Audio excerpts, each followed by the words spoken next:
Il y a les mains noires dont on a parlé, qui cherchent à nuire à la réputation du candidat de l'ANAD, candidat de l'UFDG, en l'associant à des dossiers supposés sulfureux.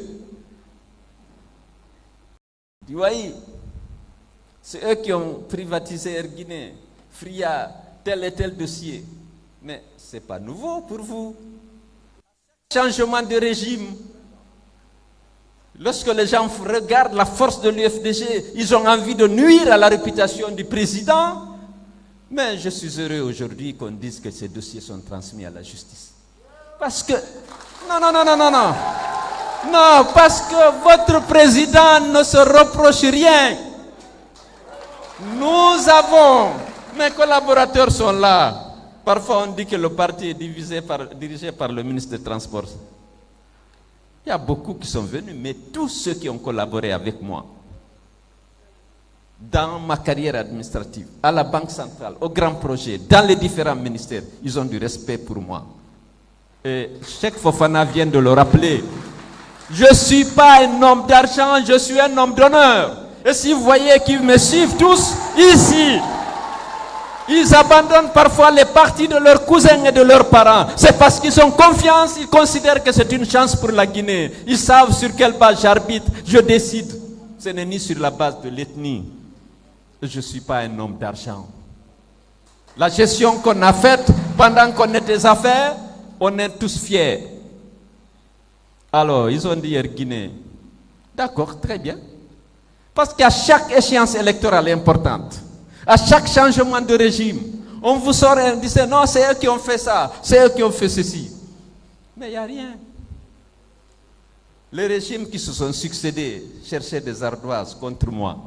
Vous ne pouvez pas soupçonner Alpha Condé de complicité ou de complaisance avec moi. Tous ces dossiers, ils ont regardé pour essayer de trouver si on pouvait salir davantage la réputation de ces loups ou le disqualifier définitivement dans la lutte politique. C'est impossible, je vous le garantis. Je vous le garantis. Je veux vous juste... Je n'ai pas le besoin de défendre, je me réjouis. Parce que ça n'a pas... Les Guinéens aussi sont intelligents. S'ils ont continué à me faire confiance, à militer au sein du parti, à se battre, c'est parce qu'ils savent que je suis une chance pour la Guinée, que je veux instaurer la bonne gouvernance, développer le pays au profit de tous, mettre fin à la discrimination, garantir l'égalité des chances et des droits à tous les fils du pays, indépendamment de leur appartenance politique ou ethnique. C'est les Guinéens qui m'intéressent, c'est eux mes fiers. Je suis fier d'être Guinéen, je suis fier de la Guinée dans sa diversité ethnique, linguistique, et on ne peut pas juger un homme par sa langue ou par son ethnie, même par son parti politique, mais par ses actes, par son comportement, par son mérite. Et à cet égard, je suis fier de bénéficier de la confiance du peuple de Bénin au point de gagner une élection présidentielle au premier tour alors que j'étais dans l'opposition. Donc, soyez tranquilles. Air Guinée, je vous raconte comment ça s'est passé. Je n'aime pas revenir avoir l'air de me défendre, parce que je n'ai jamais fait état de ça, ni dans la presse, ni dans rien. J'ai toujours laissé les dossiers sur là. Vous savez, à l'avènement du CMRN, les partenaires au développement, notamment les institutions du Bretton Woods, ont demandé de privatiser toutes les entreprises publiques. Je ne peux pas les citer. Privatiser ou fermer.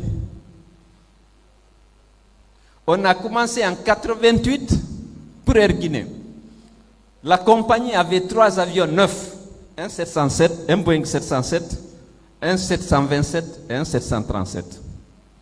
Ils ont dit qu'il faut revendre les avions et fermer Air Guinée ou la privatiser. En 1988, j'étais un simple fonctionnaire à la Banque centrale, mais je suivais le processus. Ils ont revendu les 2 avions, le 707, le 727. Ils ont dit qu'il faut laisser le 737 pour les voyages du président. On n'a pas achevé la privatisation.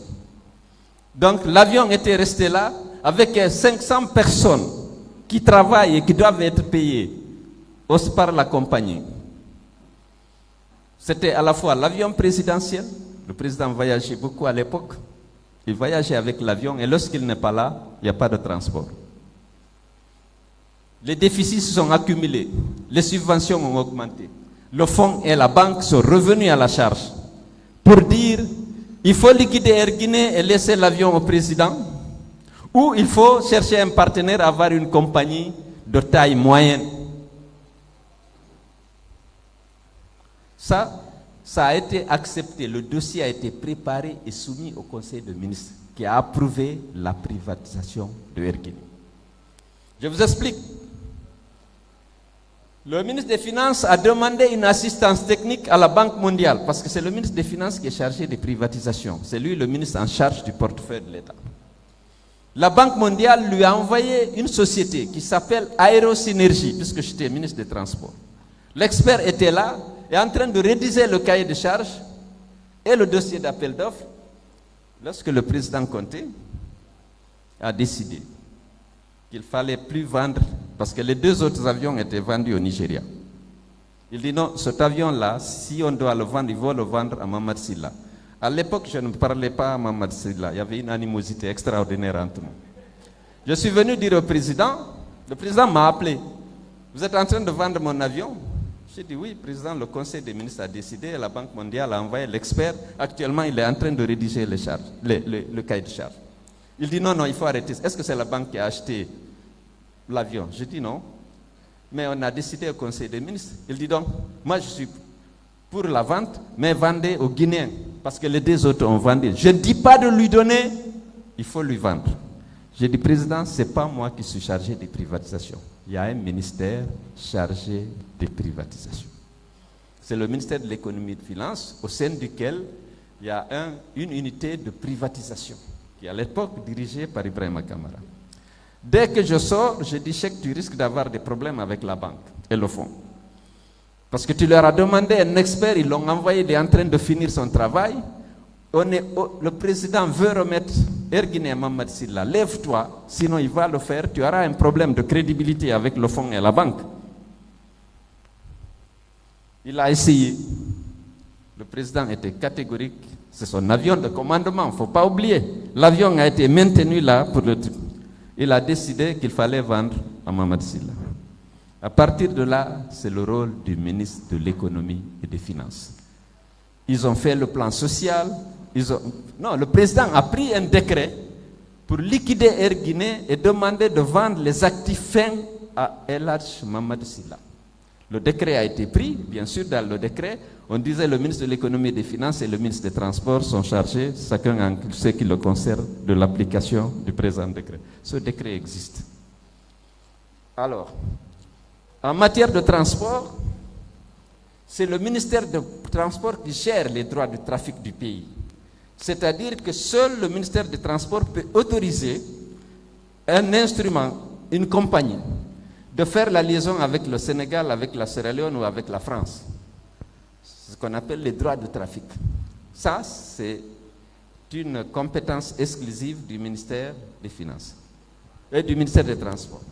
Après, ils ont négocié là-bas, ils ont fixé un prix, il a payé je ne sais pas combien. Il m'a dit que l'avion, c'était 4 millions de dollars, ce qui était écrit, 4 millions de dollars pour un Boeing qui avait 20 ans à l'époque. C'était raisonnable sur Internet. Est-ce qu'il a payé combien? Ça, c'est le rôle du ministre des Finances et du Trésor. Nous, on n'a pas envoyé de commission dans la liquidation. Il n'y a pas eu de commission. Mais je pense que l'opération a été relativement bien menée. Je ne sais pas qu'est-ce qu'on a fait des paiements ou s'il y a eu paiement. Je ne peux pas parce qu'on ne sait pas. Maintenant, la convention qui comportait des dispositions relatives au transfert des droits de trafic de Air Guinée à Air Guinée Express, cette convention, je l'ai signée. Il y a eu beaucoup de problèmes entre le président et moi pour ça, parce que je ne reviens pas dessus, parce qu'il pensait que je m'opposais, parce que j'étais en conflit ouvert avec Mamad Silla. C'était connu de tous les Guinéens. Je dis non, c'est parce que des engagements étaient pris. Je ne vais pas revenir sur tous les deux. Je voulais juste vous rassurer.